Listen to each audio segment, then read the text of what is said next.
tengo que subírselas todas las clases que tengo grabadas. Es Esteban y Alexander, ¿verdad? Déjenme. eh, ok, perdón. Perfecto. Entonces, qué es lo que sucede? Que nosotros, que éramos, la gente en Costa Rica tenía que ir a estudiar a la Universidad en León. Ustedes no pensarían hoy irse a estudiar a León, ¿verdad?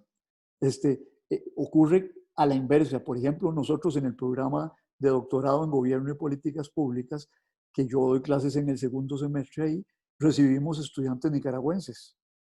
No hay doctorado en Gobierno y Políticas Públicas en Nicaragua. Pocas maestrías. Y así sucesivamente en todas las disciplinas. Entonces, eh, el tema El tema está en que la élite gobernante en Nicaragua, con el tiempo, perdió poder sobre Costa Rica, perdió poder también sobre Nicoya, sobre Guanacaste. Entonces, ahí hay un resentimiento histórico que en la clase gobernante de Nicaragua, sea de izquierda o sea de derecha, ¿eh? Que lo que sienten es de, cómo es que estos maiceros, ¿verdad? Que antes dependían de nosotros y nosotros éramos eh, la mamá de Tarzán y de pronto juegan de igualados con nosotros. Entonces, eso no se les ha salido. Miren, y yo se los digo, eh, no por niquismo ni por xenofobia. Mi papá era nicaragüense y yo soy mita, como dice la empleada de mi casa que es nica, dice, es don Tino, usted es cruzado, me dice. Dice, no es ni tico ni es nica, es cruzado. Entonces, el, el, el tema está ahí, ya entró Norman, que he dicho. El tema está, Cindy, de que ellos no se resignaron a perder control con Costa Rica, no les fuimos. Entonces ahí hay un resentimiento histórico por perder Nicaragua. Y eso lo absorben, sean de izquierda o sean de derecha. Entonces este señor Ortega vive dos situaciones siempre. Cada vez que tiene problemas internos, busca la bronca con nosotros. El gordito alemán, que era de derechas, también buscaba la bronca con nosotros, porque es una manera de llamar al nacionalismo nicaragüense. Eh, el río San Juan es nuestro, ¿eh? Y los ticos no lo quieren quitar. Eso decía. ¿Eh?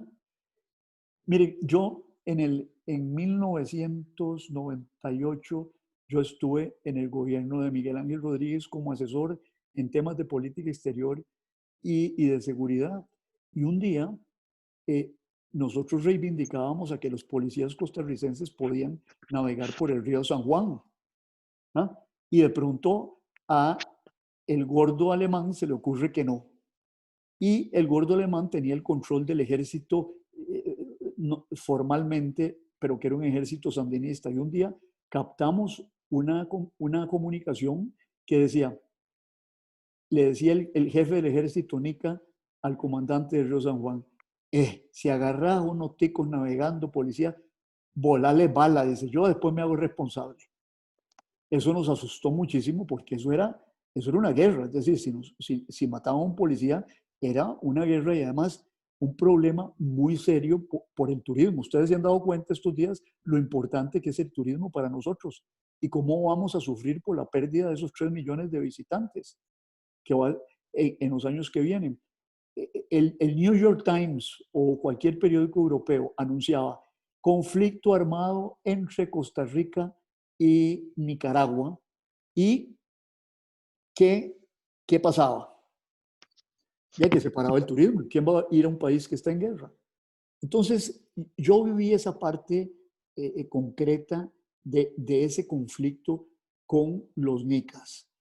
Y después, ustedes lo saben, aquí hay también una gran xenofobia y un antiniquismo, ¿verdad? Extraordinario, ¿verdad?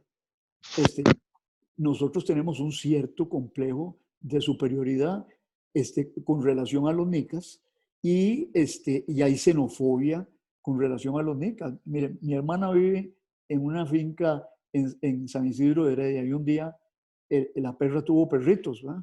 Y entonces aparece el mandador de la finca, el hombre a cargo de la finca, y le dice, doña María, la perra tuvo perritos, y me dice mi hermana, ¿y cómo son, Eugenio? Eugenio era rubio y macho de monte, ¿verdad? Y de ojos azules.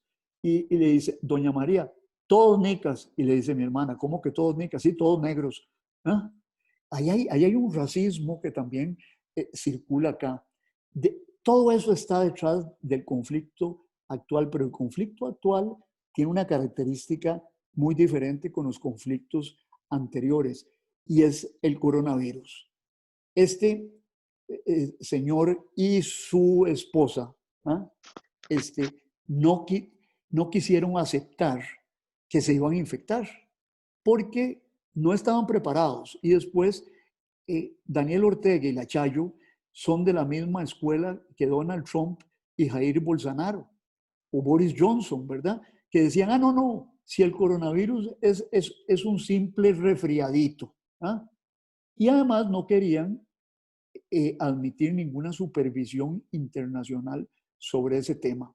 Entonces, cuando Costa Rica trata de controlar el flujo de esa gente que viene contaminada, aquí hay contaminación interna, importada y todo el asunto, pero el, hemos tomado las medidas prudentes y necesarias. Daniel Ortega y la señora creyeron que admitir que había coronavirus era una muestra de debilidad. Es lo que le pasa generalmente a todos los gobernantes autoritarios, que no pueden admitir imperfecciones y debilidades. ¿Ah? Entonces no las admiten, y en este caso, y se les creó el problema. Fíjense ustedes que ayer anuncian que habían pasado de 25 casos que confesaban ellos a 250 casos en una semana. Y la semana entrante tendrán 500 o 600, y probablemente el grado de infección ahí debe andar por más de 1000 casos, y además son tan locos que convocan una marcha de solidaridad, Nicaragua cristiana, socialista y solidaria, en contra del coronavirus. Ahí se infectaron todos los que fueron a esa marcha. Tienen partidos de fútbol, de béisbol, un gran encuentro de boxeo, que es un deporte muy practicado en Nicaragua. Entonces, ese es un país que tiene una infección muy amplia. Y nosotros, bien, yo creo que el gobierno hizo bien. Yo nunca he votado por el PAC, les confieso, pero me parece que lo están haciendo bien en esta materia, y sobre todo el ministro, me parece que conoce su oficio porque es epidemiólogo, y entonces le ponen restricciones al ingreso. Que con una situación interna que se le va a poner color de hormiga, con la gente muriendo como moscas por haberlos contaminado, qué mejor cosa que comprarse un pleito con los ticos y cerrarnos la frontera. Y sabe que nos golpea. ¿Sabe que nos golpea? ¿Por qué? Porque ustedes saben que el 20% de las exportaciones de Costa Rica total va hacia Centroamérica y tiene que pasar por Nicaragua. ¿Ah? Es decir, si nos cortan esa línea, nos hacen un daño muy grande. Además, todos los exportadores hacia Centroamérica son pequeñas y medianas empresas que dan gran cantidad de trabajo. ¿Ah? Galletitas, jaleas, sujarrás, ¿verdad? Todo ese tipo de cosas, ¿no? Nosotros no le exportamos a Centroamérica carros o aviones, no, no, no. Exportamos todas esas cosas pequeñas, pero que son empresas que dan mucho empleo. Entonces, él sabe que nos hace daño. Él sabe que nos hace daño y quiere una bronquita con nosotros, porque eso le da cierta legitimidad, porque el pueblo nicaragüense también es xenófobo con relación a nosotros, ¿verdad? ¿Por qué? Porque le han dicho que nosotros les robamos, que les queremos seguir robando, que nosotros los despreciamos porque nos creemos superiores, etc. Entonces, el tema es un tema muy complicado y muy delicado de política internacional, ¿eh? Porque el principal problema de política internacional que nosotros enfrentamos es ese, Nicaragua, desde el siglo XIX. ¿Eh? Con Panamá tenemos una buena relación. Vean que hoy ya se llegó a un acuerdo con los panameños y ya empezaron a circular los transportistas panameños con una serie de regulaciones y admitiendo que nosotros tenemos derecho a hacerle la prueba a los choferes, ¿verdad? Pero Daniel lo que quiere es mandarnos a todos los choferes infectados, ¿verdad? Entonces, eso va a generar conflicto si no se negocia bien. Yo creo que hay que tratar de que no se encienda más el fuego de lo que ya está. Ellos van a tratar de hacerlo. La mentalidad de Daniel empezó su carrera como guerrillero asaltando bancos. Se pasó yo no sé cuántos años en la cárcel. Entonces eso es un tipo duro. Es decir, nosotros los ticos antes que tener un pleito cedemos, ¿verdad? ¿No? El tipo lo torturaron, estuvo en la cárcel, Somoza casi lo mata, ¿verdad?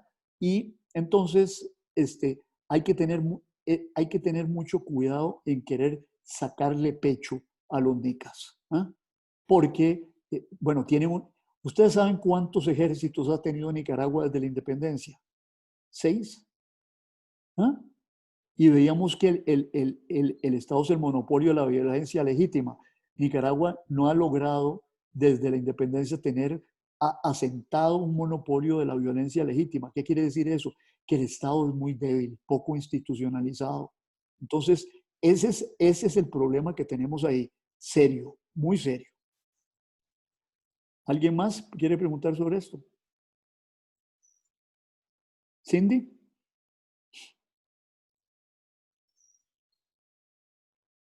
No, sí me queda claro que es como algo que se viene construyendo históricamente, pero eh, de alguna manera siento que por esta parte del coronavirus como que obviamente como conflictos internos en el país y de alguna manera no sé por qué como que al menos pienso yo como que literalmente se quieren deshacer de su propia gente, es algo que a mí no me queda claro, porque eso de no tomar medidas y más bien convocar a las personas para que se enfermen literalmente pues es algo muy extraño. Tenés razón, es extraño para nosotros. Lo que pasa es que esa gente vive en guerras desde que nacieron. Les voy a contar una cosa que yo no sabía, hace muchos años la aprendí, pero yo no lo sabía hasta hace como unos 15 años. Yo fui a un seminario y estaban haciendo un análisis de la conquista en Centroamérica y los conquistadores españoles en Nicaragua tuvieron una experiencia diferente a los otros países. Vino un grupo de conquistadores, Cindy, que venía de Guatemala, otro que venía a través de Honduras desde República Dominicana, de la isla española, y otro que fue el que triunfó, que venía desde Panamá, el famoso Pedro Arias Dávila, que era un dictador tan sanguinario como Somoza o Daniel Ortega. Bueno, se encontraron ahí y empezaron a pelear y a matarse entre ellos. Es decir, Nicaragua ha sido un punto de conflicto desde el descubrimiento por parte de los españoles. Entonces es gente que ha vivido en guerra, sin Estado. Somoza y las élites gobernantes en Nicaragua nunca se preocuparon por el bienestar social de la gente, sino que cuando había reclamos era cárcel, palo y bala, ¿verdad? Eso es el tema. Entonces, yo creo que este personaje de Daniel Ortega y su mujer hacen parte de esa historia, ¿verdad? Y con lo del coronavirus, como les decía yo antes, los dictadores no pueden admitir la imperfección. Ellos son los perfectos. Es decir, son el bien. ¿Ah? Y dicen quién es el mal. Entonces, enfrentaron este tema con esa mentalidad y no podían admitir que ellos iban a infectar también y creyeron que con gritar consignas antiimperialistas iban a derrotar al coronavirus y el coronavirus no tiene pasaporte para cruzar las fronteras y tampoco tiene ideología, ¿verdad? Entonces los agarró a los pobres nicaragüenses desprotegidos y con malos gobernantes, con malísimos gobernantes. Yo se los decía antes, a mí me parece que había motivos legítimos antes de la pandemia para decir que el gobierno de Costa Rica no estaba haciendo muy bien las cosas, pero el manejo de la pandemia ha sido un buen manejo de la pandemia, un buen ministro, un buen presidente ejecutivo de la Caja del Seguro Social, coordinación entre todos los sectores. Habrán cometido errores, pero lo que demuestra eso es que en Costa Rica hay Estado y que el Estado maneja bien un problema de estas dimensiones. Alexander, ya te admito, suave. Se quedó afuera. Ok. Bien. Entonces, otra pregunta sobre tema internacional o sobre este mismo. Profe, yo tengo una pregunta ahora que usted menciona todo esto. ¿Quién es Josué? Sí, señor, yo. Dele. Sí, es con esto que usted menciona como de que en Costa Rica hay, o sea, como el impacto y la forma de manejar el coronavirus, como que refleja un poco de qué tan consolidado está el Estado o están los estados.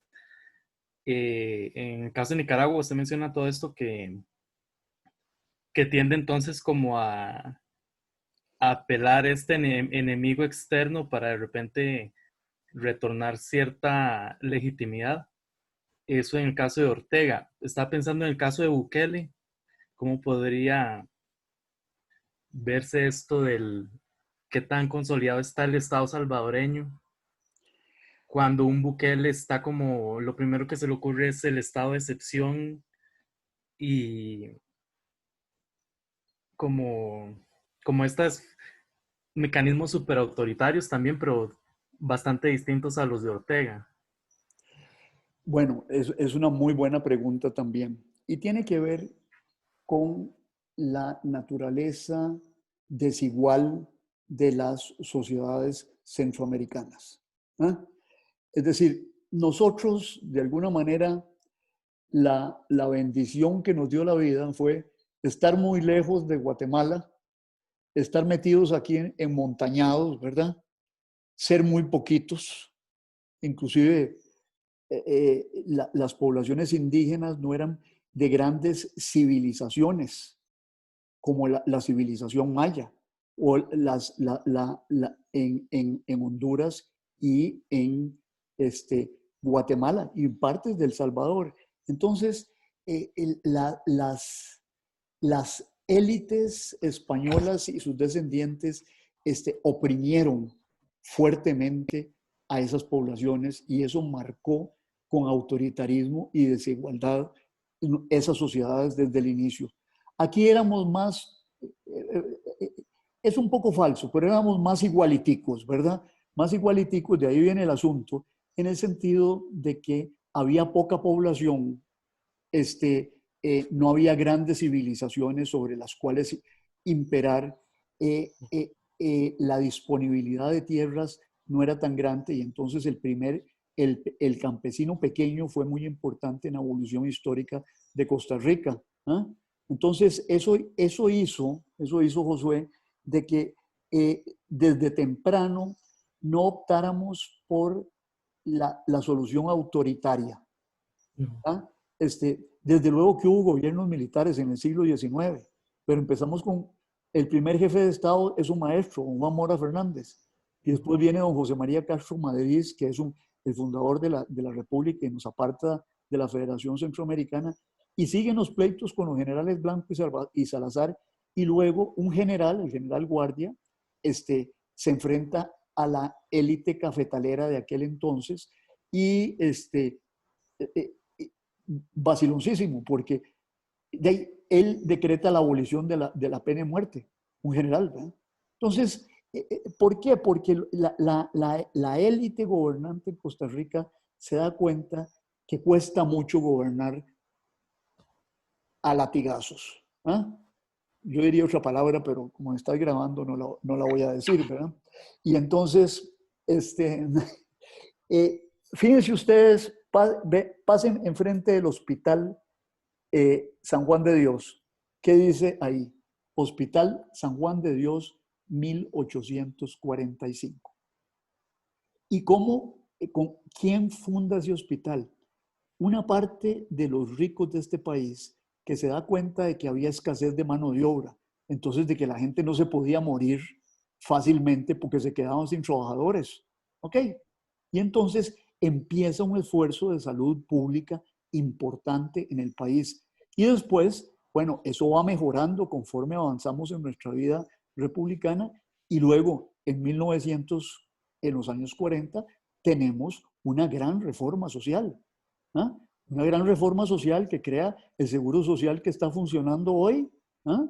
Crea el Código del Trabajo, la Universidad de Costa Rica, mi alma mater, mi madre, y ustedes también. Es decir, entiende la clase gobernante que no deja de ser clase dominante, pero entiende que es más fácil gobernar cuidando a la población que eliminándola y maltratándola, ¿verdad? El caso de Bukele y El Salvador es un caso muy interesante.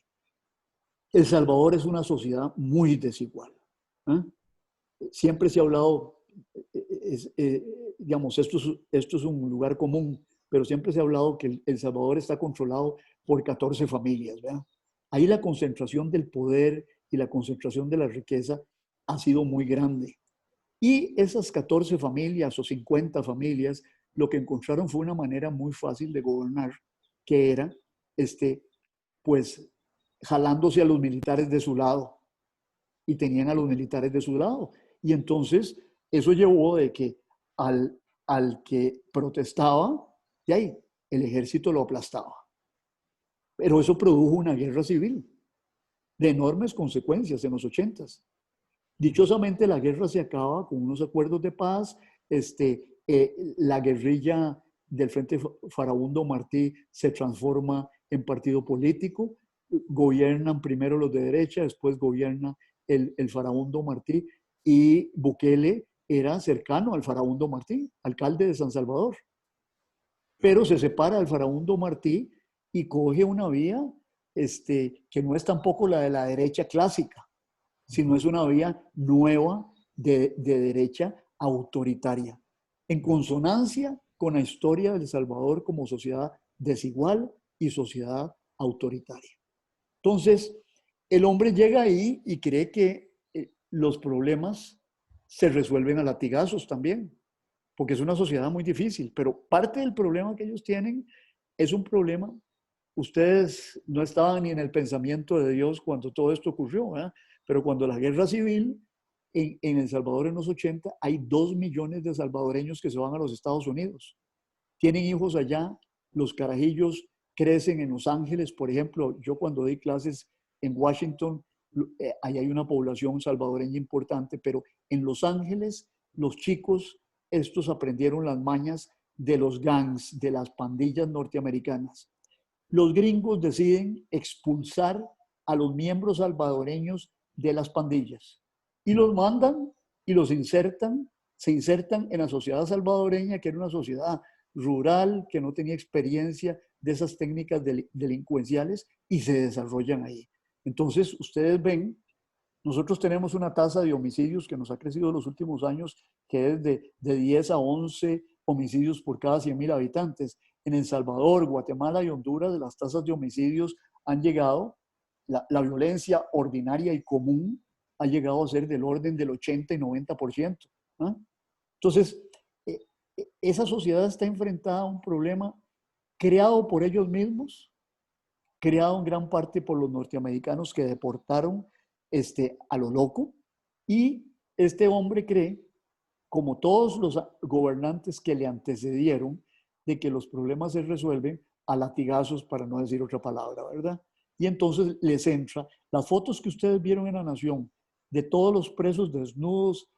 A mí eso me horrorizó. Eso es como ver los campos de concentración de Auschwitz o Treblinka, ¿verdad? Los puso así para que se infecten y se mueran, ¿verdad? Ese hombre, es decir, alma no tiene, ¿verdad? En ese sentido se parece a Daniel y a Lachayo. Y esto es una opinión muy subjetiva, no es de un científico político hablando objetivamente, pero lo que me provoca es eso, es decir, hacerle eso a otros seres humanos no tiene nombre, ¿verdad? Entonces, el problema está ahora en que el hombre no está aceptando las reglas del juego. Ustedes vieron que invadió la Asamblea Legislativa, que desobedece a la Sala Constitucional. ¿Qué les dice a eso a ustedes? Que es un Estado muy pobremente institucionalizado, que no se respetan las reglas. Las instituciones son las reglas de acuerdo con las que nosotros vivimos. Estamos pensando que la institución es el edificio de la caja. No, no, no. La caja son las garantías sociales de los 40, el desarrollo del Código del Trabajo, el desarrollo del Estado de Bienestar que hace liberación durante los 50 y los 60, toda esa serie de reglas que nos rigen. Ahora, la mayoría de nosotros aquí los observamos. Ahí el presidente de la República no las observa. El ejército se ha quedado tranquilo, ¿ah? Porque es un ejército que experimentó la guerra y sabe que no la ganó. Empataron, ¿eh? Terminaron 0-0, ¿verdad? Entonces, y les dieron una salida ahí y el ejército se retiró a los cuarteles. En cualquier momento podría salir otra vez, ¿verdad? Porque no fue derrotado, ¿no? Fue fruto de un empate. Entonces, ese es un problema serio, Bukele. El problema de Honduras, ya que entramos en esto, es un problema importantísimo porque es el problema de un Estado fallido. El Salvador todavía funciona, ven ahí, Asamblea Legislativa, se reúne en la sala, se enfrenta al presidente. En Nicaragua no está fallido porque Ortega tiene el monopolio de la violencia, que no es legítima, sino es ilegítima, pero se puede mantener. Pero en Honduras eso es un desorden absoluto, ¿verdad? Hace rato fracasó el Estado allí. Y asesinatos, no hay crecimiento económico, o si lo hay, está muy desigual, extraordinariamente repartido, desigualdades regionales entre Tegucigalpa y San Pedro de Sula, ¿verdad? Entonces, la situación de Centroamérica no es como para que nosotros estemos muy felices, ¿verdad? Desde el punto de vista social y político, sin agregarle el componente del coronavirus.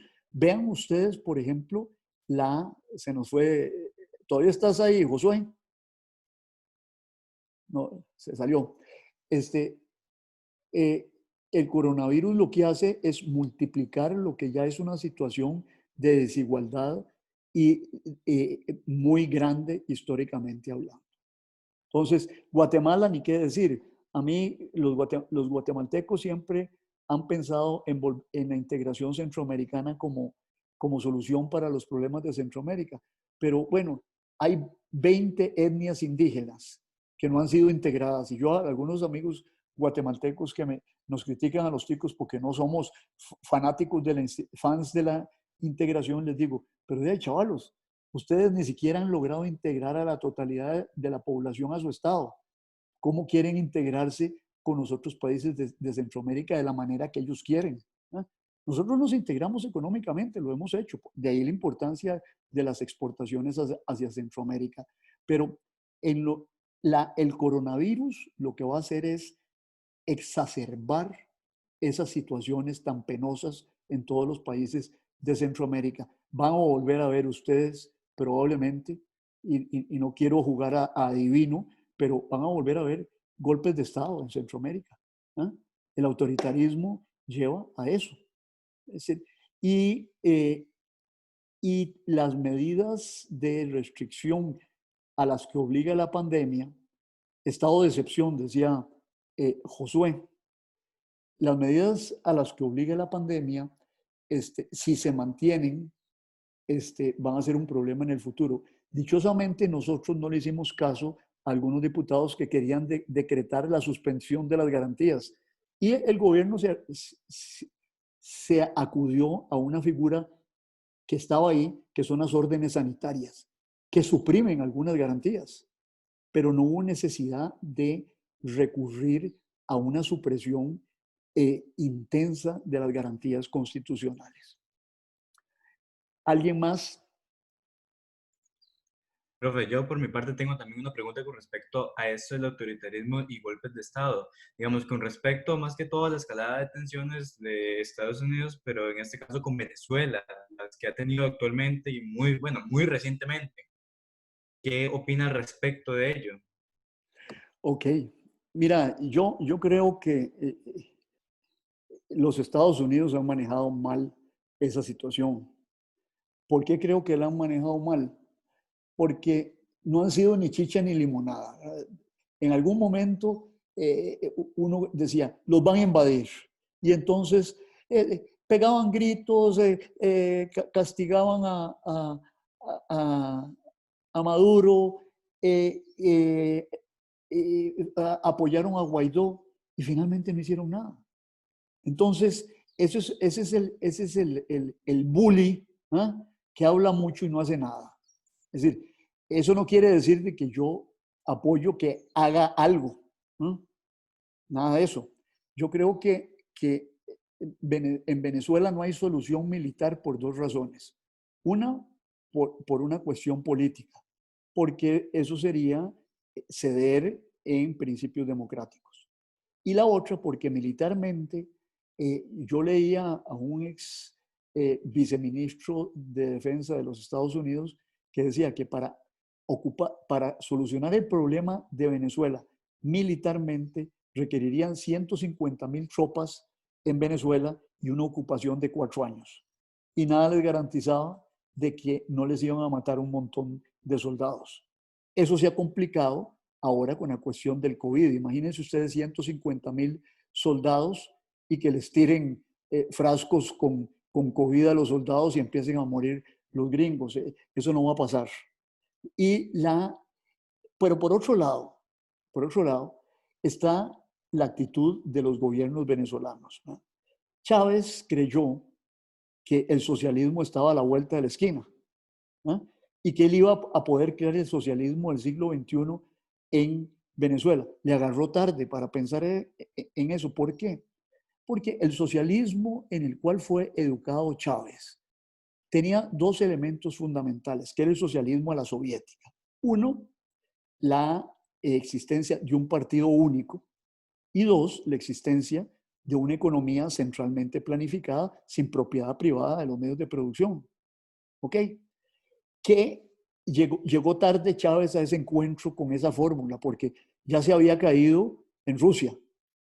Es decir, hoy Rusia no es una economía socialista, es una economía de capitalismo de Estado, con partido único y más que con partido único, con líder único, que es el señor Putin, que después lo vamos a ver en el curso de nuestras lecciones. Y los chinos ya no hablan, como les decía yo a ustedes el otro día, de socialismo. Se ponen comunistas, pero ustedes saben lo que ellos dicen, nosotros somos un socialismo de mercado. ¿Ah? Eso, yo decía esa expresión en la época de estudiante universitario, a la edad de ustedes en la Universidad de Costa Rica, y decían, eso es un invento de la CIA, ¿verdad? Pero eso lo dicen los líderes chinos. Y yo se los contaba el otro día, yo le pregunté a un amigo mío chino, importante, digo yo, ¿qué significa el comunismo para ustedes hoy día? Vivir bien, me decía. ¿Ah? Es decir, la prosperidad que han logrado estos años, pero no es, los chinos ni predican el credo soviético de la revolución mundial ni nada de eso. Bueno, ustedes lo leyeron en mi artículo que yo posteé ayer. Chávez llegó tarde a ese encuentro. Creyó que ya venía la revolución socialista en América Latina, cuando el socialismo se estaba acabando en el mundo, por lo menos en la versión soviética, ¿verdad?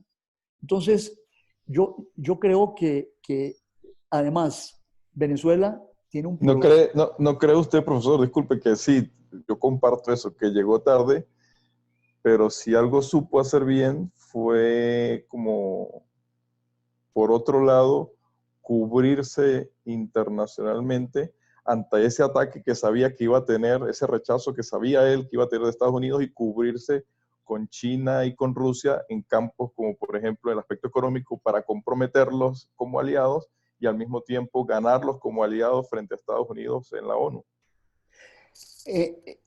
Parcialmente.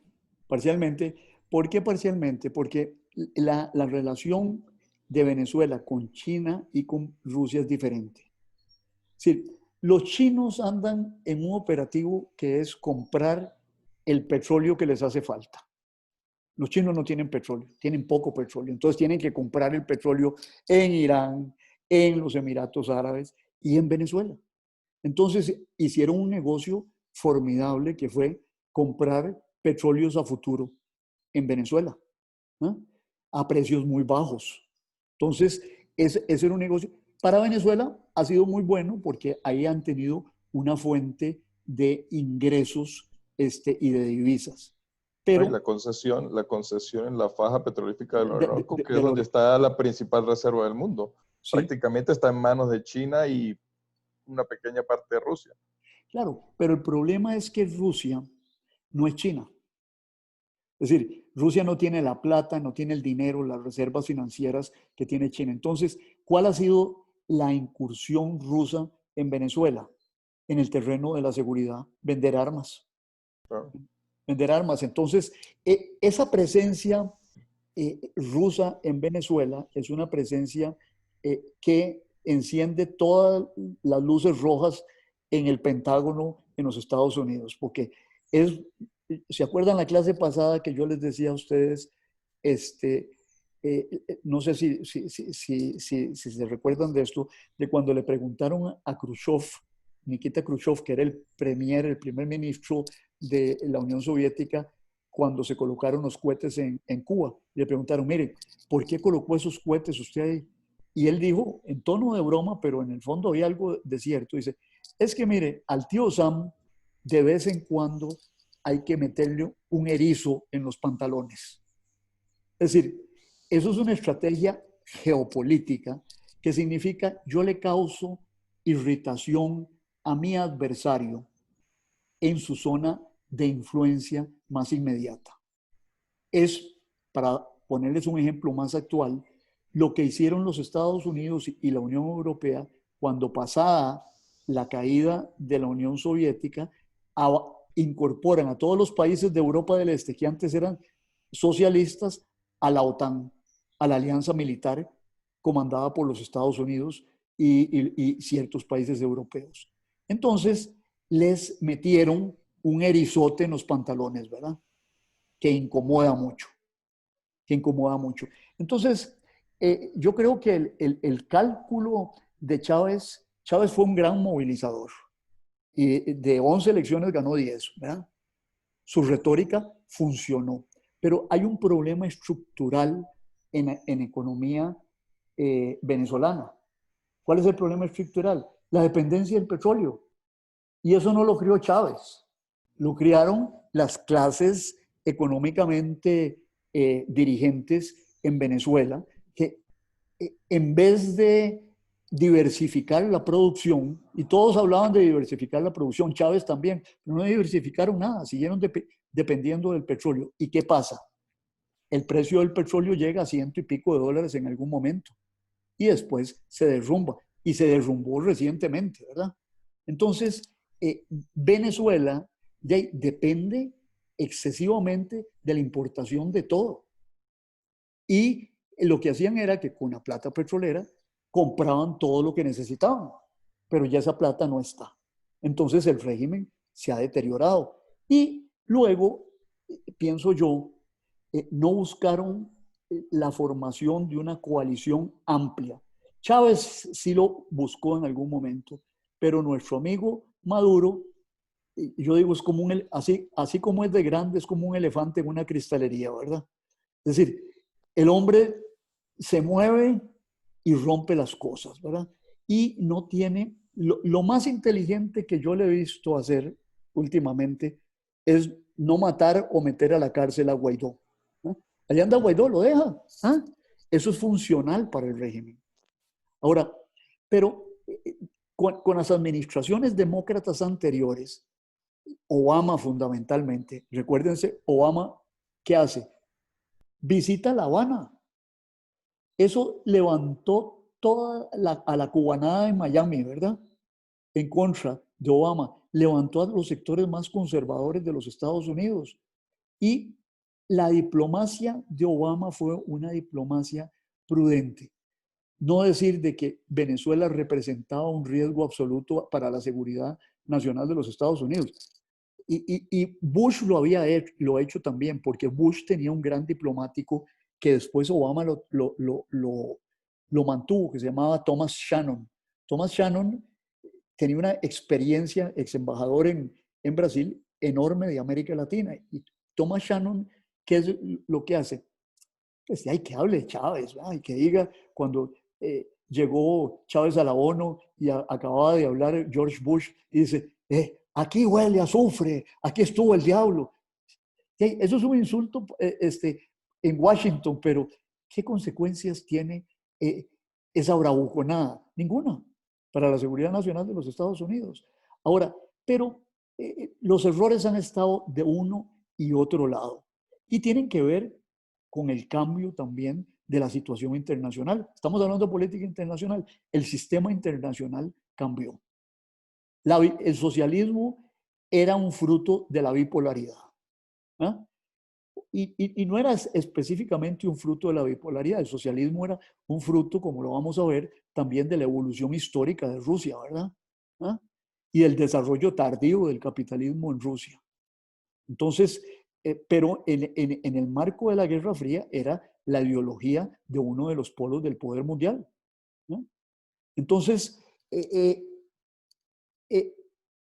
Chávez se metió en eso y Chávez quiso que los chinos se metieran en la bronca ideológica. Y cada vez que fue a Pekín, los chinos le decían, mire, véndanos petróleo, le damos plata por el petróleo, pero no nos metan esa bronca porque nosotros no estamos en el patín ideológico, sino lo que estamos es en crecer como potencia.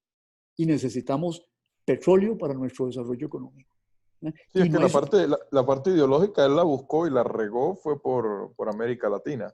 Sí. Por eso le decía que con China y con Rusia básicamente él buscó fue involucrarlos en el aspecto económico y militar. Sí, donde para mí, sí, exacto, en el caso de Rusia, sí, prácticamente todo el armamento y los sistemas militares en Venezuela, nuevos al menos, son rusos en este momento. Y obviamente lo que también le funcionó muy bien para mí fue el apoyo en la ONU, que en cierta forma Estados Unidos en algunas medidas se ha visto cohibido y ha tenido que actuar por medio de la Organización de Estados Americanos porque sabe que en la ONU, con China y Rusia no a favor, pues no tiene vida en la ONU contra Venezuela. En el Consejo de Seguridad, ¿no? Ahí nunca van a aprobarle eso, ¿verdad? Como no se lo aprobaron en el caso de Siria, ¿verdad? Sí se lo aprobaron en el caso a Obama, en el caso de Libia, pero de ahí fueron más allá de la autorización que les había dado el Consejo de Seguridad. Entonces, cuando pidieron autorización los gringos para intervenir en Libia, les dijeron, no, papitos, no nos vuelven a bailar, ¿verdad? Ese fue el tema. Pero el caso venezolano, digamos, es un país complejo cuya dependencia del petróleo implica que lo que pasa afuera tiene repercusiones directas y a veces devastadoras sobre la economía interna de ese país. Y eso es lo que les pasó. Chávez gobernó con los precios del petróleo arriba de $100, unos 80, 90 dólares. Entonces tenía plata para... llegaron a tener 14 aguinaldos. ¿Ah? ¿Quién iba a votar en contra de él? Que le den ¿sí? Pero eso era tal vez allí entre gente del gobierno, pero eso jamás llegó a la población como tal. Pues los aguinaldos sí. Los 14 no. 12 o 13. Bueno, aquí tenemos el tercer mes. Él tiró un 14, un aguinaldo 14, si mal no recuerdo. Y creó las misiones con la plata del petróleo para pues, llevar ciertos beneficios a las clases más desprotegidas. Entonces, de ahí creó lealtades. Miren, yo recuerdo esas son lealtades a nivel popular muy importantes. Yo recuerdo, por ejemplo, la trabajadora doméstica de mi madre, que cada vez que iba al Seguro Social a curarse, iba a dar a la iglesia a rezar por el doctor Calderón Guardia.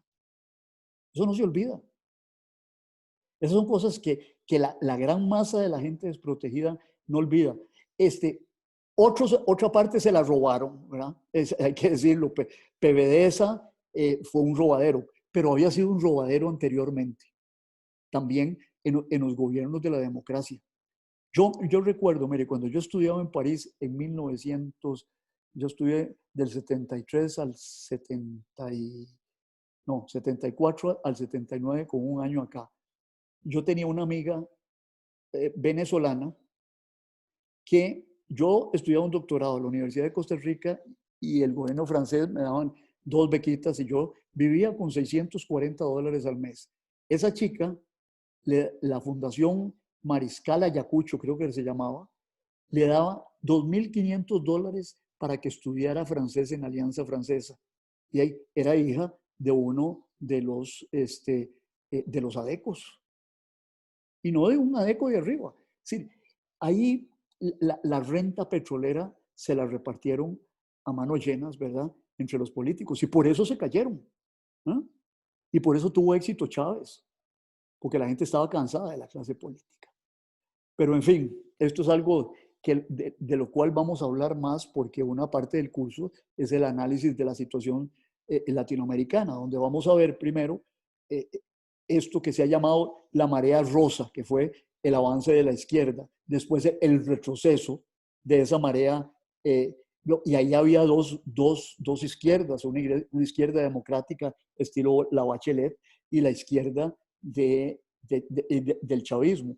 Y después viene un giro hacia la derecha, que es lo que estamos viendo ahora, con excepciones en Argentina de nuevo, bueno, porque Macri era un tipo de derecha, Bolsonaro es de derecha, Piñera es de derecha. ¿Eh? Entonces,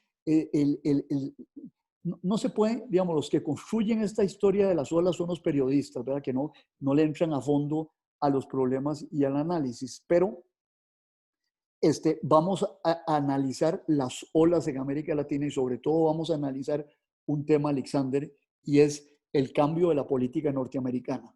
Vamos. ¿Qué aspecto? Dígame, sí. dígame. No, adelante.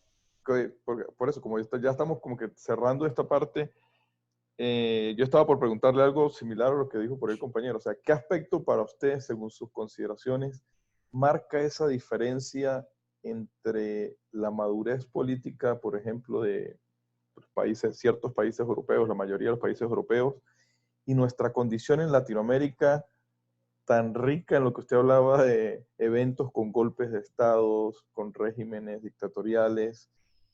¿Por qué? ¿Qué marca esa diferencia? ¿Y cuál es el aspecto que hace que genere ese punto de inflexión donde cambia y donde se da ese cambio que hay ya en Europa, donde difícilmente vuelven a ocurrir este tipo de eventos? Bueno, yo no creo que los europeos estén libres de pecado, ¿verdad? ¿Ah? En el sentido, mire lo que generaron en el siglo XX, el fascismo, ¿ah? Para hablar nada más de una cosa, ¿verdad? O el estalinismo. Es decir, nada más antidemocrático que hay eso. El holocausto que cometieron los nazis es horrendo. La dictadura de Franco, la dictadura de Salazar en Portugal, que cuando desaparece los fascismos europeos del sur de Europa, en el año 74. ¿No? Una mosca. La dictadura en Grecia, también. Las dictaduras del sur de Europa. El estalinismo es un producto autoritario. Generalmente los europeos y los gringos tienden a vernos a nosotros como que somos atrasados, ¿verdad? Y nuestras disfunciones tienen el origen en algún diferente. Por ejemplo, la disfuncionalidad democrática en el caso guatemalteco obedece a los problemas de integración de las poblaciones originarias y a la naturaleza, llamémosla, brutal de la conquista española. ¿Eh? En otros países la cosa fue un poco diferente, porque no hubo que masacrar a civilizaciones enteras. Hubo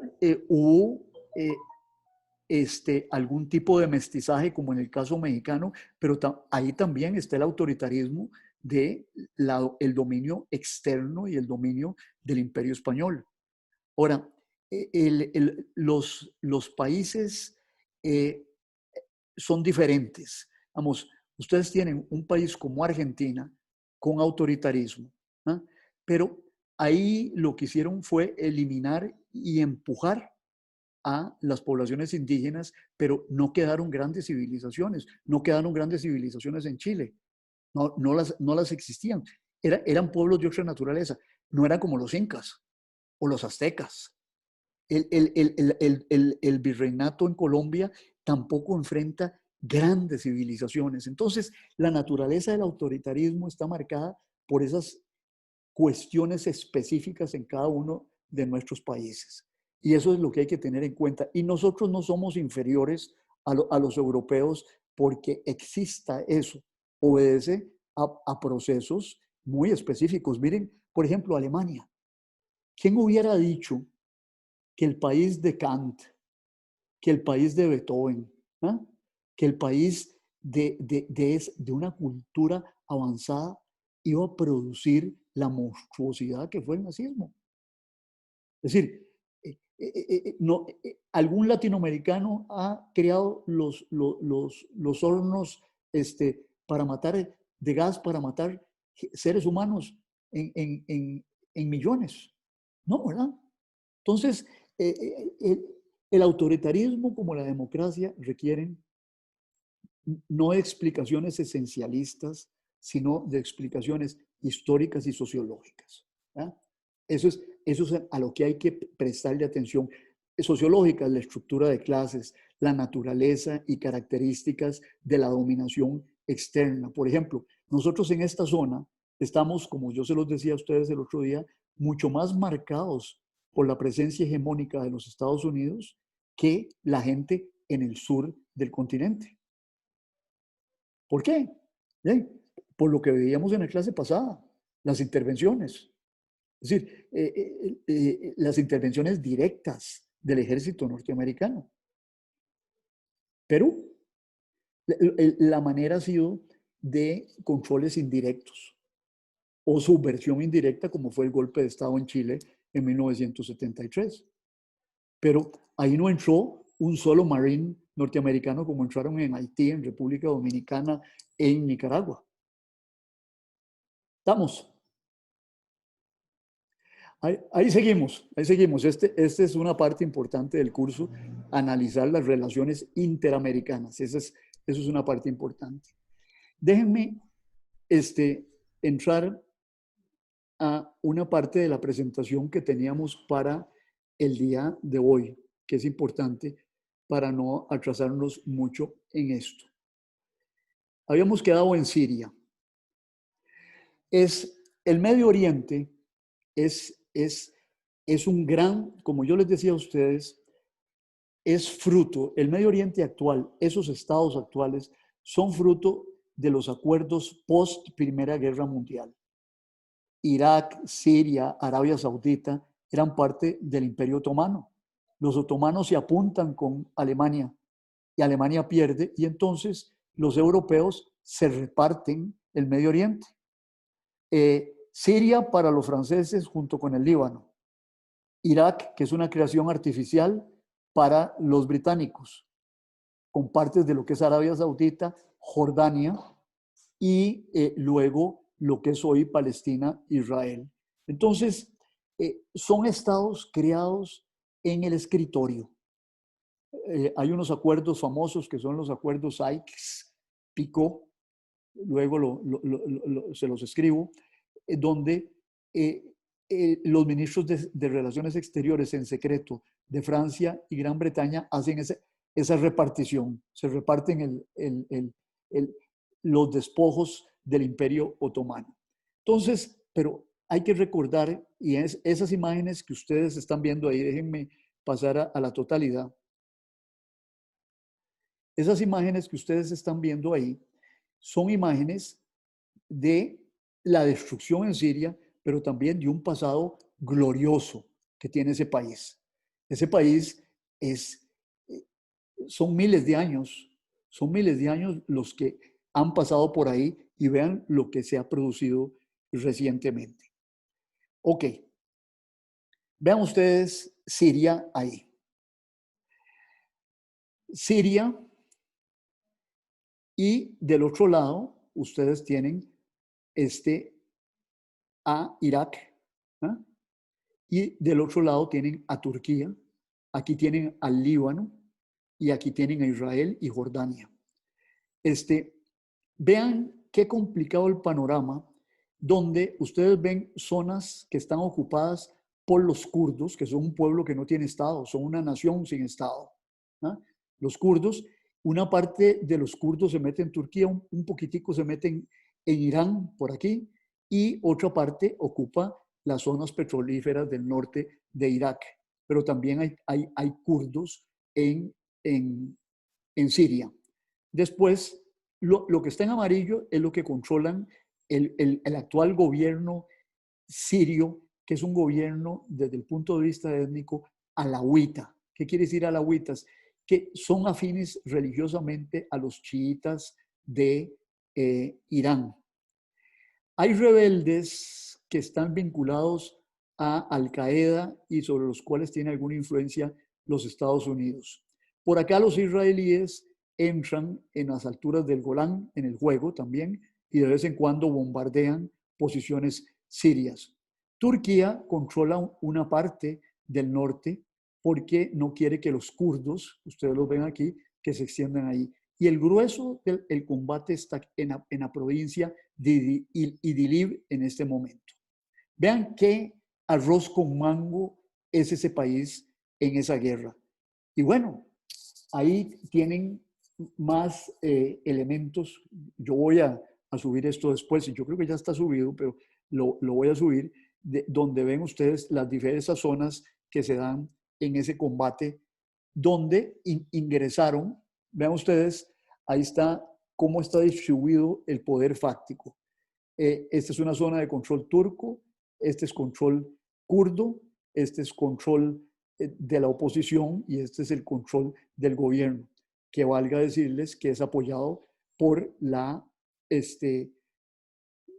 por Rusia. Después, de pronto, ustedes tienen aquí al Estado Islámico, ¿eh? Que son sunitas, que lo que quieren es construir un Estado independiente con base territorial en esta zona. La capital que lograron fue Raqqa en algún momento y ocuparon un espacio mucho más grande, pero los kurdos los echaron de la ciudad de Raqqa. Después, vean cómo evolucionó el Estado Islámico. El Estado Islámico, vean a lo que llegó a desarrollarse. Y se va esto en enero del 2015, octubre del 2016, se va reduciendo por el peso del combate de los iraníes y por otra parte de los norteamericanos, de Arabia Saudita. Y ya en octubre del 2018, vean ustedes, queda reducido a una mínima expresión. Hoy día este mapa es lo que ustedes vieron ayer, unos manchones. No hay Estado ahí, que era lo que ellos querían fundar, un califato le llamaban. Miren, noviembre del 2018, ahí lo tienen claramente, que lo que queda es un poquito del Estado Islámico. En agosto del 2017, esto era el Estado Islámico. Vean que llegaba hasta Raqqa y hoy día lo que queda del Estado Islámico es esto. Se ha reactivado en las últimas semanas. Esto es el Gaza, como ustedes saben, es donde han quedado reducidos los palestinos y otro poco aquí en Cisjordania. Nada más para efectos de que se ubiquen. El gasto en defensa en la zona. Eso es muy interesante tenerlo en cuenta. Vean que el que más gasta es Arabia Saudita. ¿Eh? Israel es otro gastón y gasta cualitativamente. Pero Arabia Saudita le compra a los europeos y a los gringos. ¿Eh? Tiene mucha plata para gastar en eso. Los Emiratos Árabes Unidos, que son pequeños pero tienen mucha plata, también gastan mucho en defensa. Irak es poco, es un país muy debilitado, etc. Irán no ha estado gastando mucho, las sanciones lo han debilitado de una manera significativa en su presupuesto. Los ataques israelíes en diversas zonas, vean que ustedes que están centrados en el sur y cerca de Damasco, la capital, en el sur de Siria. Estos son algunos lugares donde se han golpeado. Han golpeado a la oposición siria. Recuerden ustedes una cosa muy importante, y es que Rusia está metido en este berenjenal, porque ahí tienen ustedes a Israel, y este es el alcance de los cohetes que tiene Hamas, que es una organización político-militar que está ubicada en Gaza, y hasta dónde pueden llegar sus cohetes en territorio israelí. Pero esto es secundario. Ahí lo tienen. Ahí está Siria, de nuevo el noroeste. Aquí es donde está concentrado el asunto. Y los rusos están en una base aquí en Tartus, que yo les he hablado, y tienen una base aérea que ayuda al gobierno sirio a combatir la presencia de los grupos opositores a ese gobierno. Aquí ustedes tienen la importancia de la presencia china en la región, nada más para que lo vean muy por encima. No me voy a detener en eso. Ahí están las rutas. Y ahora es importante esta nueva realidad que ustedes tienen en el Medio Oriente. Libia se combate, Estado fallido. Está dividido entre una milicia que ocupa esta parte de Libia, otra milicia que viene del África, otra milicia acá, esto es desierto, y esto es parte de un interés que tienen los turcos en esta parte de Libia. Después, ustedes tienen aquí el Kurdistán iraquí, el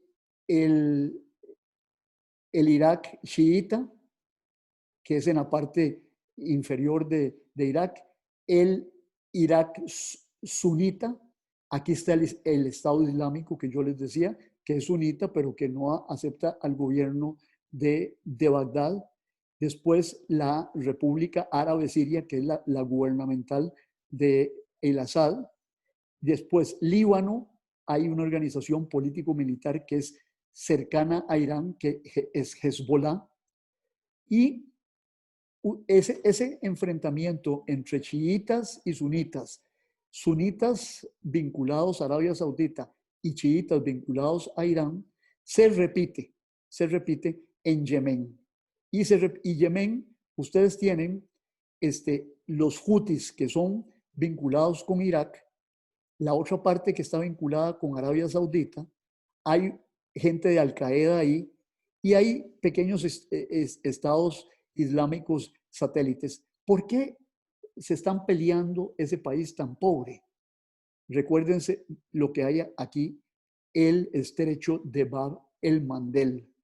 Es decir, por aquí pasa todo lo que va a Europa a través del canal de Suez, o todo lo que viene de Europa a través del canal de Suez. Entonces, este es un punto estratégico. La importancia geopolítica de la lucha en Yemen es crucial que ustedes la absorban. Vean el control territorial en Yemen, cómo se está.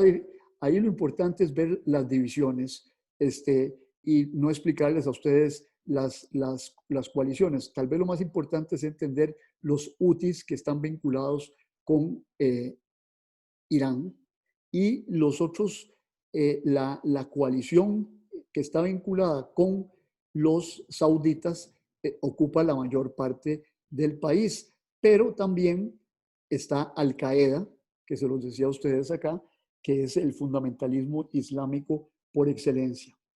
Ahí lo tienen, Bab el-Mandeb, eso es crucial. Vean que tiene es hasta más estrecho que el estrecho de Hormuz que yo les señalaba anteriormente. Y está Somalia, que es un estado fallido, y está Etiopía, y aquí en Djibouti tienen bases militares hasta los chinos, los gringos y los europeos para controlar la piratería que sale de Somalia y también por control estratégico del estrecho de Bab el Mandeb.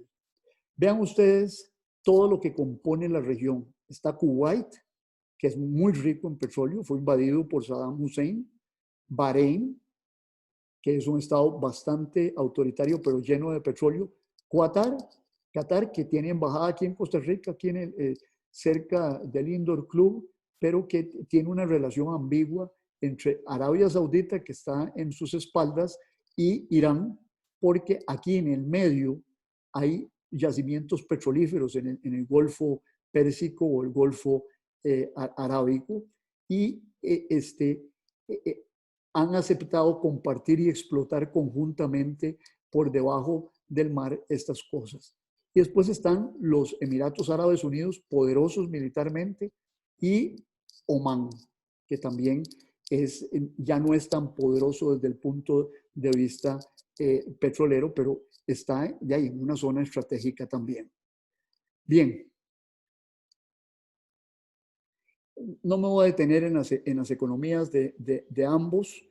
Ahí pueden ustedes comparar, pura y simplemente no voy a analizar eso en detalle, porque quiero llegar a la otra parte de la clase. Vean ustedes cómo se están repartidas las religiones en la región. Los chiitas como porcentaje de los musulmanes en la región. En Turquía solo son un 10-15%. En Irán son el 90-95%.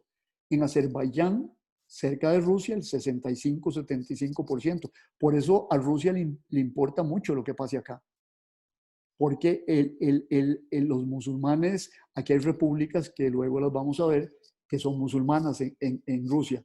Irak tiene un 65 a un 70% de chiitas. Kuwait 20-25, Bahrein es poco, Qatar es poco, son sunitas, pero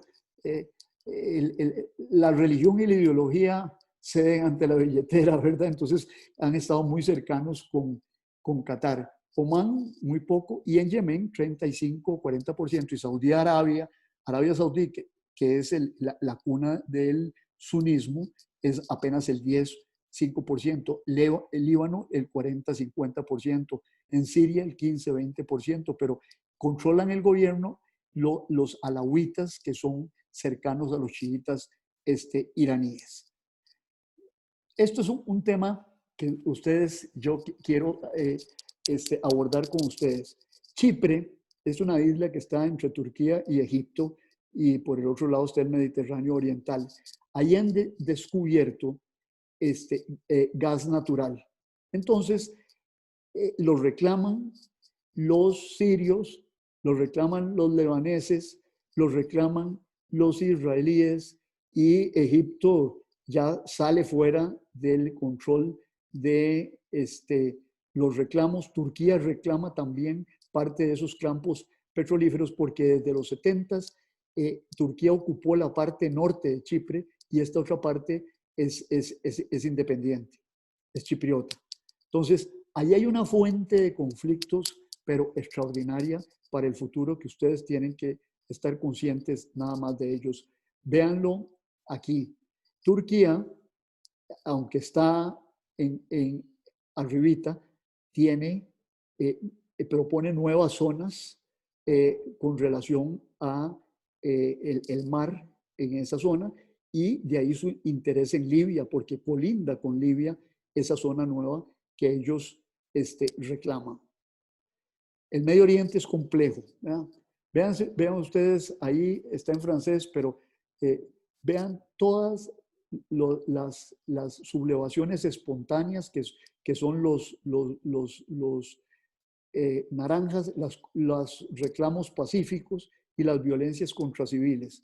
Miren cómo está marcada la región. Sudán, Yemen, todo Siria, Irak y luego Libia, marcado profundamente todas las cuestiones. Y Al-Qaeda está en Mauritania y en Níger también.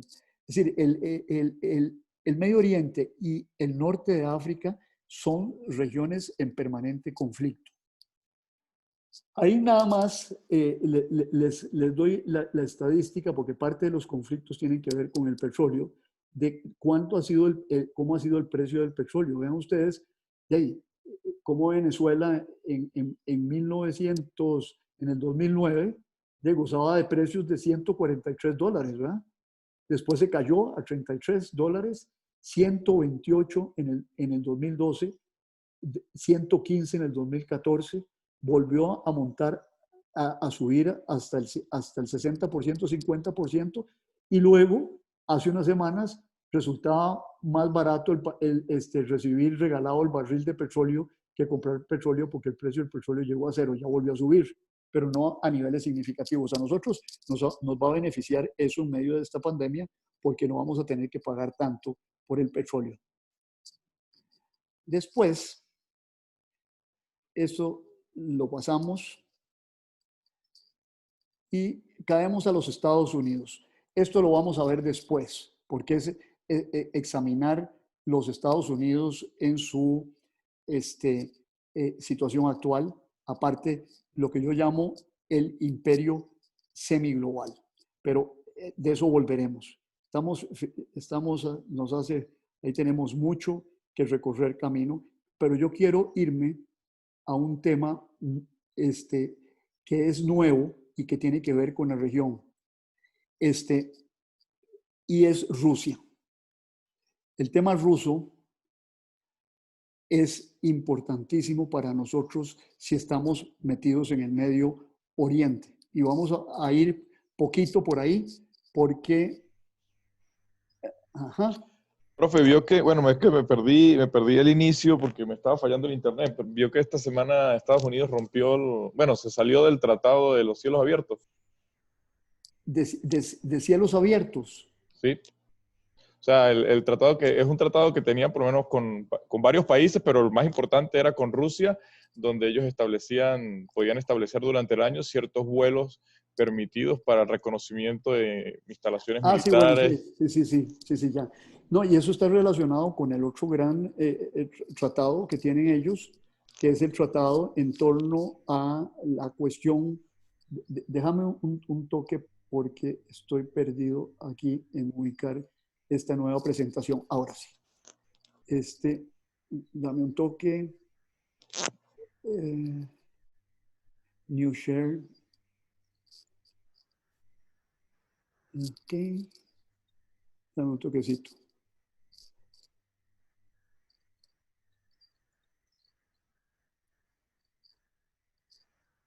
Dame un toquecito. Esto hay que bajarlo. ¿Ya están viendo el de Rusia? Ok. Sí. Bueno, eso es parte, Alexander, de un tema mucho más amplio. El de los cielos abiertos es el reconocimiento, pero hay un tratado que puso límites a la Guerra Fría y era lo que se llama el New START. Primero fue el START. Durante un cierto momento de la Guerra Fría aceptaron limitarse en la fabricación de las armas nucleares. Ese tratado expiró y crearon uno nuevo que vence en el 2021. Sin embargo, en los Estados Unidos se apartó del tratado de armas intermedias en Europa. Y días después, 2 o 3 días después, Rusia se apartó de ese tratado. Y está exactamente relacionado con eso, porque Estados Unidos dice que no le dejan sobrevolar sobre las áreas donde presuntamente Rusia tiene armamento nuclear. Eso es, y no es tanto, digamos, el armamento nuclear, digamos, ellos se han hecho inspecciones recíprocas y yo creo que el New START contempla esas inspecciones recíprocas en persona, ¿verdad? Pero el gran tema ahí de discusión reciente, que lo vamos a ver con detalle también adelante, son los misiles de alcance intermedio en Europa. Los gringos, Trump argumentaba que son misiles que tienen alcance hasta 5.000 kilómetros. Y los gringos argumentó Trump que Rusia no estaba cumpliendo con las provisiones de ese tratado y que tenía misiles de 5.000 kilómetros en la región y además misiles hipersónicos que dan poco espacio para la advertencia. Entonces, por dos razones. Bueno, no creo que por defender Europa, sino por defender algunos intereses de ellos en esa región. Pero el tema grande de los misiles de alcance intermedio es que los Estados Unidos necesitan limitar esos misiles. ¿Por qué? Porque el problema de ellos no es estrictamente Rusia, sino China. China ha desarrollado unos misiles de alcance intermedio y no es parte de los tratados que tenían que ver con la limitación de los misiles de alcance intermedio. Y los norteamericanos han querido meter a China en esa historia. ¿Por qué? Porque los misiles de alcance intermedio obligarían a los Estados Unidos a aceptar una cierta vulnerabilidad de su flota y de sus barcos en el mar del este de la China y en el mar del sur de la China, la primera cadena de islas que le llaman los chinos, porque estarían muy vulnerables a esos misiles que son de precisión e hipersónicos. Entonces, la cuestión, yo creo que están buscando los norteamericanos es promover la realización de un tratado sobre misiles de alcance intermedio que incluya a China también y a Rusia también, y ellos ahí sí estarían dispuestos. Pero bueno, esa es una discusión muy técnica, muy delicada que se va a dar de ahí. Yo creo que vence en el 2021, a finales del 2021, y yo creo que la humanidad está atravesando un periodo peligroso en estos momentos porque lo que se había logrado delimitar las armas nucleares, de entrelimitarse mutuamente, pues ahora no está regulado por nadie ni está limitado por nadie. Y entonces, y de ahí viene la abolición de ese tratado para observar las ubicaciones. Recuérdense que cuando terminó la Guerra Fría, los dos se permitieron que visitarse en sus sitios estratégicos y ver la destrucción de misiles.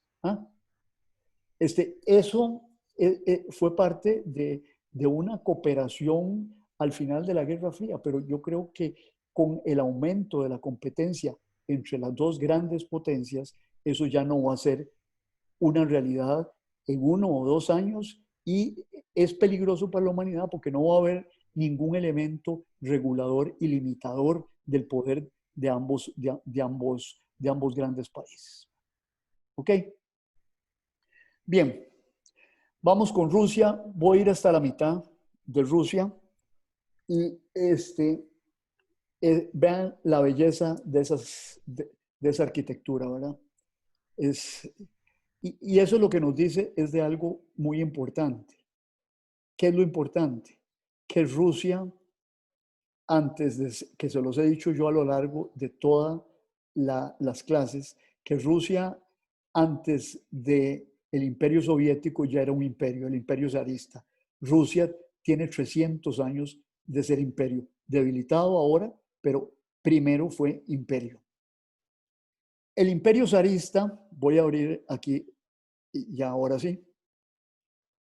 El Imperio Zarista, vamos a pasarlos a ustedes arriba. ¿Ok? Vean ustedes lo que comprendía. Ustedes tienen ahí las épocas de adquisición. Bielorrusia y los estados bálticos los adquiere Rusia en 1945. Polonia fue Rusia de 1815 al 17. Estonia, Letonia, Lituania y Moldavia en el 40. Después Kazajstán en 1847. Uzbekistán, Turkmenistán, todos esos son conquistas de los zares del siglo XIX. Inclusive esta parte cercana a la China es de 1860. ¿Ok? Había un imperio zarista muy claramente establecido.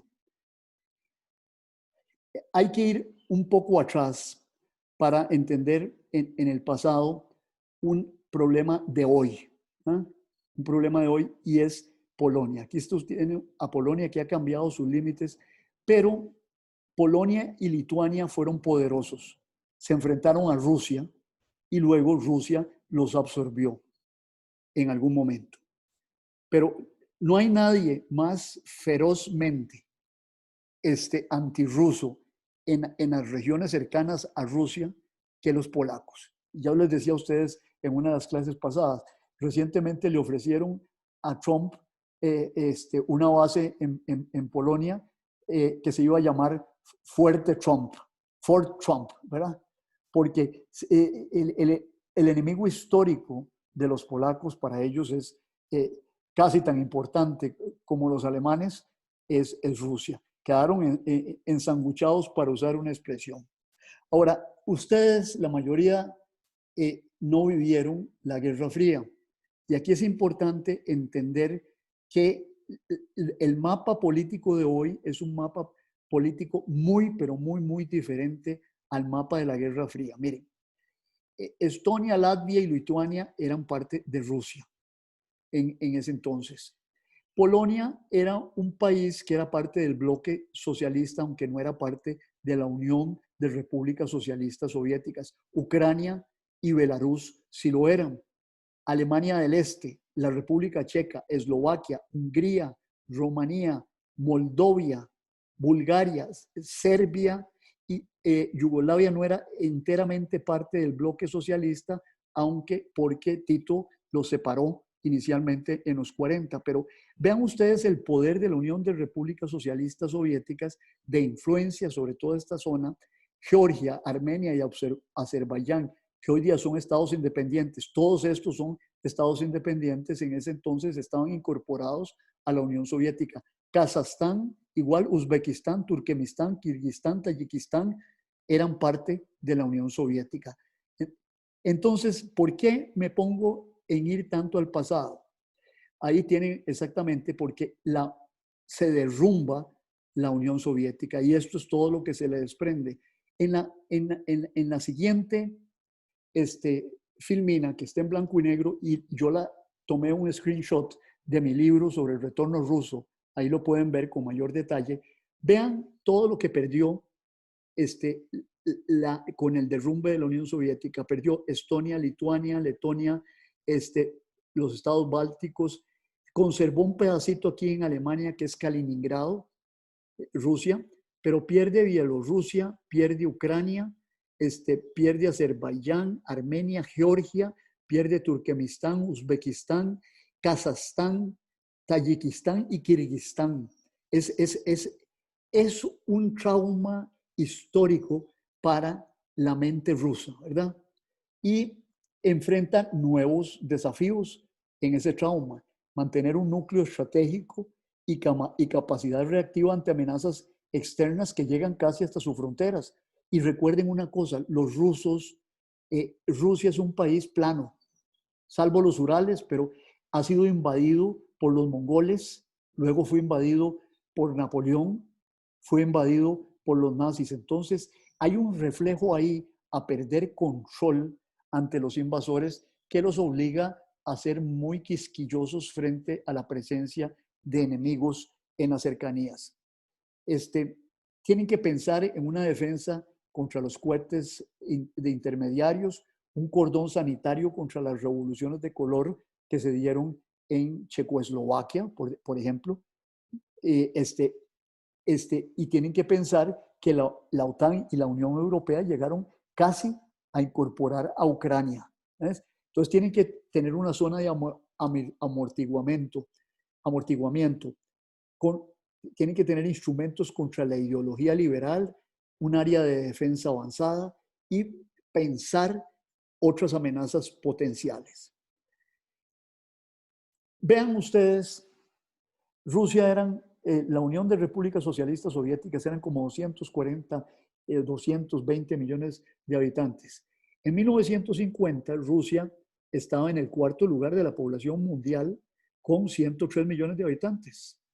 En el 2017 está 1, 2, 3, 4, 5, 6, 7, 8 en noveno lugar. En 2050 ya no aparecerá entre los países más poblados y menos todavía en el 2100.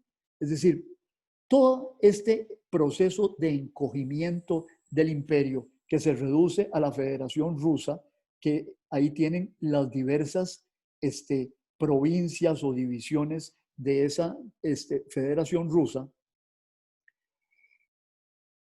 causa un trauma tremendo en la conciencia del imperio ruso. Éramos el segundo o estábamos en situación de paridad con los Estados Unidos y de pronto Obama se deja decir en algún momento que Rusia solo era un país similar al Alto Volta, un país atrasado del África, solo que tenía misiles, ¿verdad? El sentimiento de humillación que sienten los rusos, de disminución de su identidad nacional, explica muchísimo de la conducta de Rusia actual. Y Rusia siempre ha pensado que frente a Occidente tenía que tener una zona de amortiguamiento. Estonia, Latvia, Lituania, Bielorrusia y Ucrania, para que sus enemigos no la tuvieran tan fácil, ¿verdad? Perdón. Ok. No la tuvieran tan fácil para llegar como llegaron los nazis y llegó Napoleón. Bueno, en los dos casos los derrotaron. Los rusos, no sé, como dicen en México, no se achicopalan muy fácilmente, porque son gente que ha estado acostumbrada al combate, a las invasiones, etc. Bien, ahí vuelvo a insistirles sobre la importancia del Mar Negro para Rusia, ¿ah? Y la importancia de Ucrania y la importancia de Turquía, porque es la zona de acceso, no solo al Mar Negro, sino al Mediterráneo. Y aquí está la base de Tartus en Siria, que es su única base en el Mediterráneo. Luego, nada más para que vean lo que son el avance militar ruso. Rusia es una potencia militar desarrollada, tecnológicamente avanzada. Por ejemplo, lo que le han vendido a Venezuela son los sistemas de misiles muy avanzados, los SS-300 creo. No sé si ya les vendieron el SS-400, que es el último grito de la moda que vende Rusia en el mundo. Se los vendieron, lo que sí estoy seguro es que se los vendieron a Turquía. Luego, miren, ahí están los misiles de corto alcance que tienen los rusos en Europa y los misiles de corto alcance que tienen los Estados Unidos en Europa. Ese es el tema del que les hablaba antes. Ahí están los arsenales nucleares globales, el número de cabezas por país. Entre los Estados Unidos y Rusia, uno tiene el 45%, el otro el 47%. Francia tiene 300 cabezas nucleares, China 290, el Reino Unido 200, Pakistán 150, 160, la India 130, 140, Israel 80, 90. De hecho, la bipolaridad nuclear se mantiene. Déjenme llegar al final aquí casi. Otro gran tema con Rusia es que son expertos en la guerra cibernética. ¿Ah? ¿Qué es la guerra cibernética? Y con esto termino porque ya me está fregando la garganta. ¿Qué hora tienen ustedes por ahí? Que no tengo reloj por acá. 3:54. Ok, 6 minutos más.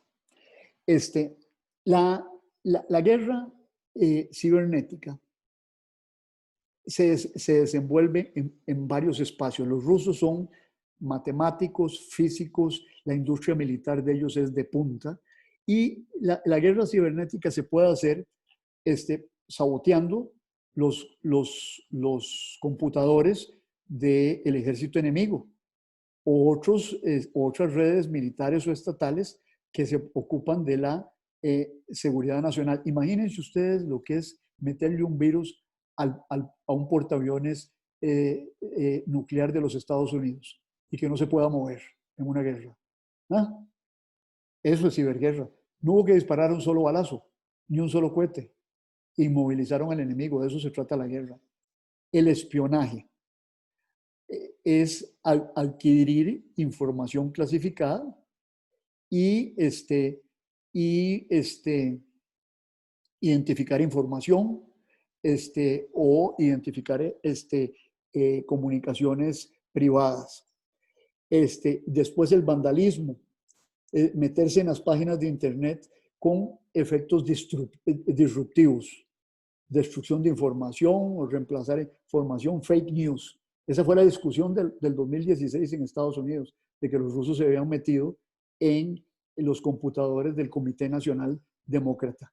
Ayer hubo un fallo de la Corte Suprema de los Estados Unidos que postergó el conocimiento de la información que había recogido el fiscal general de los Estados Unidos sobre la injerencia rusa. ¿Por qué? Porque no quieren que esto se transforme en un tema de la campaña del 2020. Propaganda.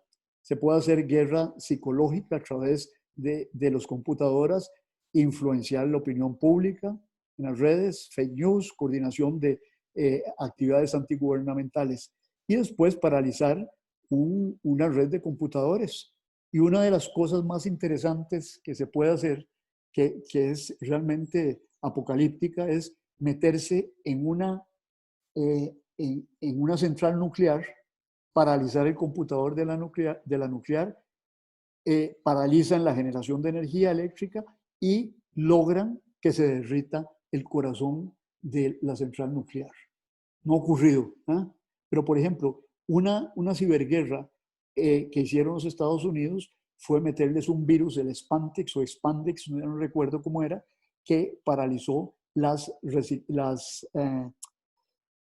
centrifugadoras nucleares que estaban generando material nuclear para una bomba nuclear en Irán. Eso ya ha ocurrido. Después, ¿quién maneja esto? Servicios especiales. Por ejemplo, los Estados Unidos tienen un Cyber Command. Tienen el Comando Sur, que es el que se ocupa de nosotros, ¿verdad? Tienen el Comando Central, que se ocupa del Medio Oriente, pero también tienen un Comando Central que se ocupa de la guerra cibernética, a la par que tiene un comando que se ocupa también de lo que se llama el Africa Command. Son servicios especiales del ejército, de las agencias gubernamentales, pero también hay actores no estatales que están envueltos en esta tarea de la ciberguerra. Déjenme ver a dónde estoy. No, voy a parar acá. Recuérdense entonces que el próximo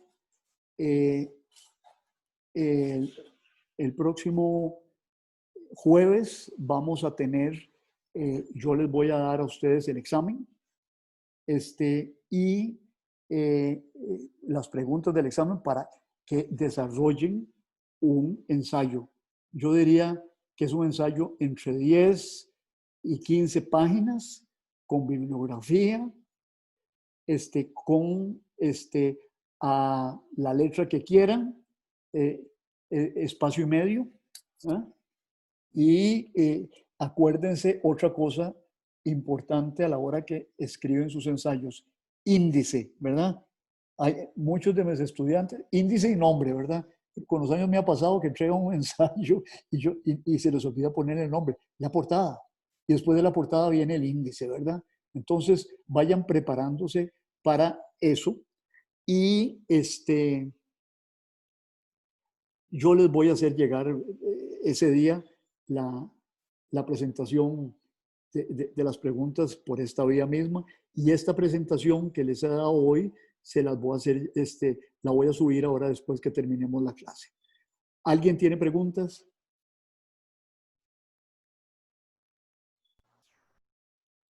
¿Estamos? Estamos. Entonces, déjenme ver cómo nos salimos de esta historia. Cindy, ¿qué es eso? ¿Su hermanito? Mi sobrino. Ah, su sobrino. Qué simpático, ¿eh? Se parece a vos, ¿ah? Sí, Ok. ¿Alguna pregunta más? Ok. Nos vamos. Pasen buen fin de semana. Mañana en mi programa de Radio Universidad, si les interesa, pasa por Facebook, Desayunos de Radio Universidad. Llevaré un economista a hablar sobre la situación macroeconómica del país. Así es que si están interesados en eso, cordialmente invitados e invitadas. ¿Estamos en paz? Ok, Gracias, profe. Gracias, Hasta luego. profe. Muchas gracias, profe. Hasta luego. que la pasen Hasta bien. luego, profe. Bueno, hasta luego.